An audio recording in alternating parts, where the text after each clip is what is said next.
Processor निकाल दी या eMMC IC निकाल दी तो आपका टीवी बंद है, ठीक है, नो इंडिकेटर। ओके, ये सर ये रैम में और ये प्रोसेसर है प्रोसेसर और ये eMMC NAND आईसी, ठीक है। All this is connected through wifi, okay, और ए लैन केबल, ओके। लैन मीन लोकल एरिया नेटवर्क, ठीक है। मतलब हम यहाँ पे GTPL का यूज़ करते हैं, रिलायंस का यूज़ करते हैं। मेरा खुद का GTPL का है, लोकल एरिया नेटवर्क, ठीक है। उसी की केबल हम डायरेक्टली इसके साथ राउटर आता है, उसमें से केबल हम डायरेक्टली भी लगा सकते हैं टीवी के साथ, या हम वाईफाई के थ्रू भी कनेक्ट कर सकते हैं, ठीक है। क्यों? क्योंकि हम सभी सब्सक्रिप्शन खरीदते हैं, हम सैटेलाइट से डायरेक्टली कनेक्ट कर रहे हैं अपने टीवी, ठीक है। हम सेटअप बॉक्स के थ्रू सिग्नल नहीं देखना चाहते, हम चाहते हैं कि स्ट्रीमिंग वीडियोस देखें। जो भी स्ट्रीमिंग वीडियोस, मतलब स्ट्रीमिंग मतलब ऑनलाइन है जो, ठीक है, ऑनलाइन चीज़ें देखना चाहते हैं, उसके लिए ये चीज़ बनी है एंड्रॉयड। इन प्रीवियस टाइम वो स्मार्ट टीवी आते, नॉर्मल स्मार्ट, ठीक है। स्मार्ट एंड्रॉयड नहीं थे, स्मार्ट मतलब शकल सूरत अच्छी थी उनकी। वो क्या करते थे, वो लोग सिर्फ मोबाइल, मतलब हम जो कास्टिंग डिवाइस थी वो,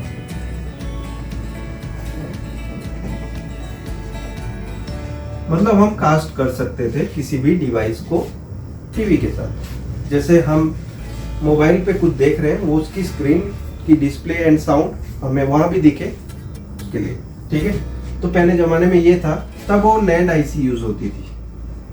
अभी आपने जो ये सैटेलाइट की देखी ना NAND आईसी ऐसी, ठीक है, जो सैटेलाइट इंजन के लिए यूज की हुई है यहाँ पर NAND आईसी, वैसी NAND आईसी यूज होती थी स्मार्ट टीवी में, ठीक है।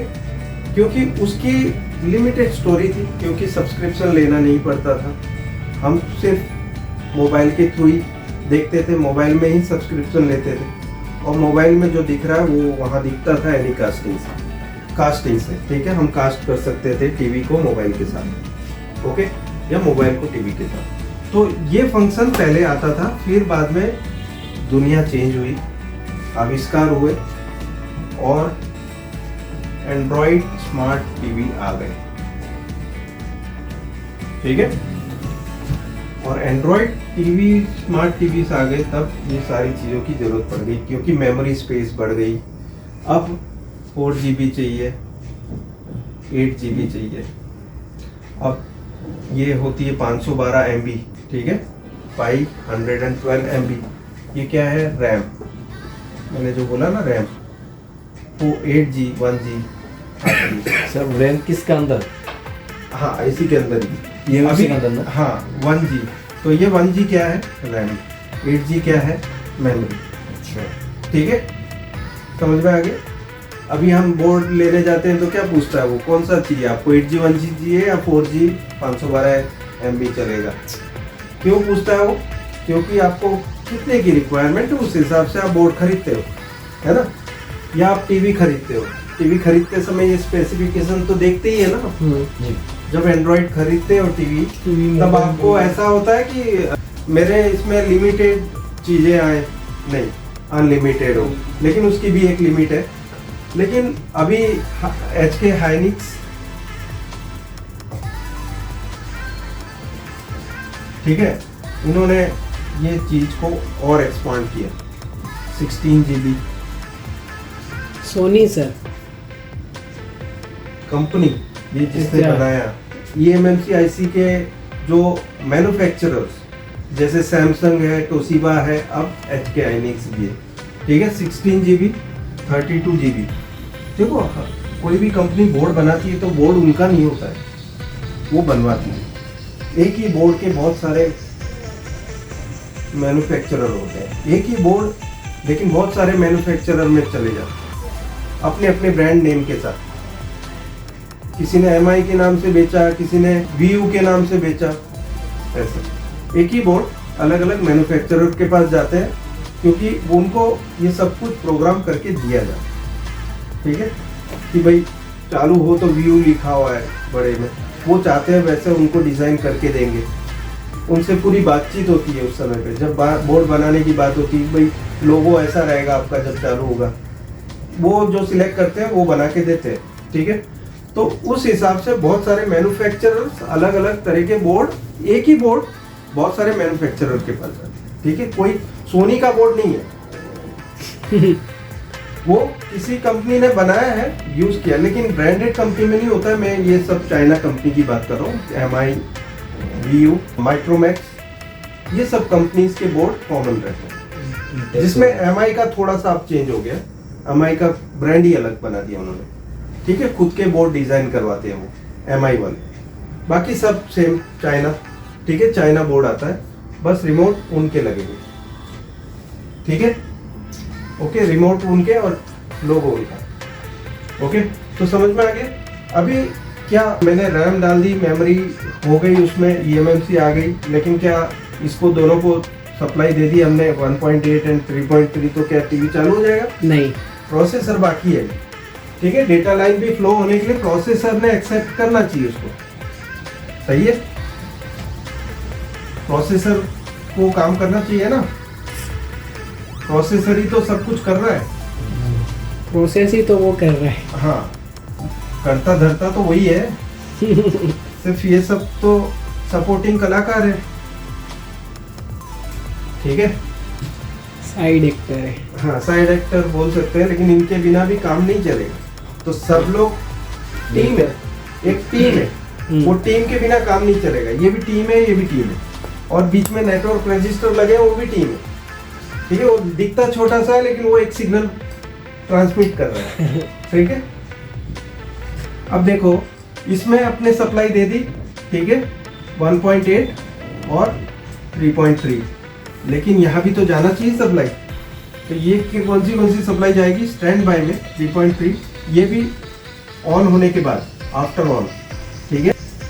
आपने रिमोट दबाया, उसके बाद सप्लाई आती है, लेकिन 3.3 स्टैंड बाय और 1.5 वोल्ट रैम, 3.3 स्टैंड बाय, ये दोनों सप्लाई पहले जाएगी प्रोसेसर। 1.8, चाहे आप प्रोसेसर निकाल दो तो अभी ये दिखेगी 1.8 हुआ सर। सर 1.5 वोल्ट ये रैम तो इधर eMMC के अंदर भी रैम है, और दूसरी देखो आपको पता ही है DDR2 ऐसे बहुत सारे हाँ। चेंजेस आए। हाँ DDR2 था, 3 था, 4, ठीक है। सर। अभी 0.9 वोल्ट हो गए, ठीक है। ये था 1.1 वोल्ट था, DDR2 1.5 वोल्ट, ठीक है। तो इसमें DDR2 है, और ये जो है ये DDR3 है 1.8, ठीक है, इसकी टीवी की, ओके। सो इसमें रैम जैसे चेंज होगी वैसे वैसे उसकी सप्लाई चेंज होती है। जैसे प्रोसेसर के अंदर जो रैम बनी हुई है वो 1.5 वोल्ट से चलती है, और जो बाहर से लगी हुई है, जैसे कि हमने डेटाबेस इंजन में देखी थी, वो भी 1.5 पे चलती है, ठीक है। बाहर जो रैम लगी होती है, हाँ, ये तो इसके लिए है ना। वो भी 1.5, और अंदर लगी है वो भी 1.5 वोल्ट पे ही चलती है, ठीक है। तो क्या ये दो सप्लाई दे देने से क्या एंड्रॉइड बोर्ड का प्रोसेसर चलने लगेगा?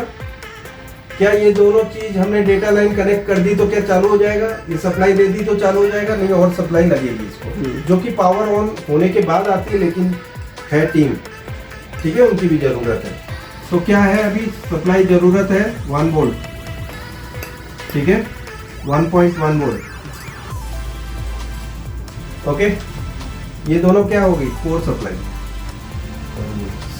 और सप्लाई मतलब देखो, एक तो एंड्रॉइड का खुद का प्रोसेसर है एंड्रॉइड के फंक्शन के लिए, और एक मेन प्रोसेसर, ठीक है, 2 सप्लाई लगी, ओके। और कॉमन सप्लाई 3.3 दोनों के लिए, ठीक है। अंदर ही है प्रोसेसर दोनों, जिसको 2 सप्लाई मिली है, ओके। तो 2 कोर है, 1.5, 3.3, ये सब आएगा तब टीवी चालू होगा, लेकिन इसमें डेटा होगा तब, ओके। अब देखो कहां कहां पर प्रॉब्लम आएगी। आपके पास जब टीवी आएगा तो कितने तरह की प्रॉब्लम्स एंड्रॉइड स्मार्ट टीवी में दिखने में आती है। ज्यादातर प्रॉब्लम्स आती है लोगो पे अटका है, हैंग, हैंग ऑन लोगो। ये क्या दिक्कत है? देखो इसमें पहले मैं आपको इसकी पूरी स्टोरी सुनाता हूँ कि इसके अंदर हम कौन से डेटा सेव करते हैं। एक्चुअली अंडरस्कोर होता है, इसकी जो लिखावट होती है एक्सटेंशन अंडरस्कोर CSD फाइल। इसका काम है बूट फाइल मैनेज करना, मैनेज बूट सीक्वेंस।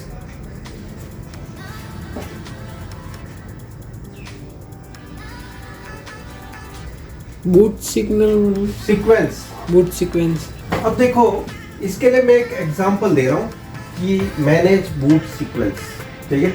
इसके लिए एक छोटा सा एग्जांपल है, डोंट टेक इट सीरियसली, एक एग्जांपल है। अभी कोई एक कंपनी है, वीडियोकॉन है या कोई और कंपनी है, LG की कंपनी है, उसमें एक सर्विस इंचार्ज है या सर्विस मैनेजर है, ठीक है। सर्विस मैनेजर सारे जितने भी कॉल्स आते हैं ना, जो फोन कॉल्स आते हैं, रिसेप्शनिस्ट जो डेटाबेस देती है उसको, उसके हिसाब से वो सभी इंजीनियर को अपने अपनी जगह के कॉल्स अलॉट करती है, ठीक है। तो कौन कर रहा है ये? Manager, service manager, okay, call a lots करती है। अभी इसमें किसी कस्टमर की रिक्वेस्ट होती है कि एक टाइम पर आना है, जैसे कि बोले सुबह में 9 बजे आना है, तो सर्विस मैनेजर उसको सबसे पहले बोलता है कि तू चले जाना पहले, तो बूट सीक्वेंस दिया कि भाई तू चले जाना, उस कस्टमर को 9 बजे सर्विस देनी है। अब दूसरा एक कस्टमर का कॉल आया है, उसने एक स्पेशल टाइम दिया है कि मेरी जॉब आवर्स के बाद आना है, 7 बजे आओ, ठीक है। तो उसको सर्विस मैनेजर बोलता है तू लास्ट में जाना, ठीक है, तेरे को ये कॉल स्लिप में दे रहा हूँ लेकिन तेरे को जाना है 7 बजे, ठीक है। 7 बजे बाद ही वो कस्टमर मिलेगा, उसके बाद ही जाना है, पहले से मत जा। तो वो कॉल अलॉटमेंट का काम कर रहा है कौन? एक्सटेंशन अंडरस्कोर CSD फाइल, ठीक है। अब ये क्या फाइल है इसके अंदर? बूट 1, बूट 2 और यूजर एरिया, ठीक है। और एक होती है RPMB,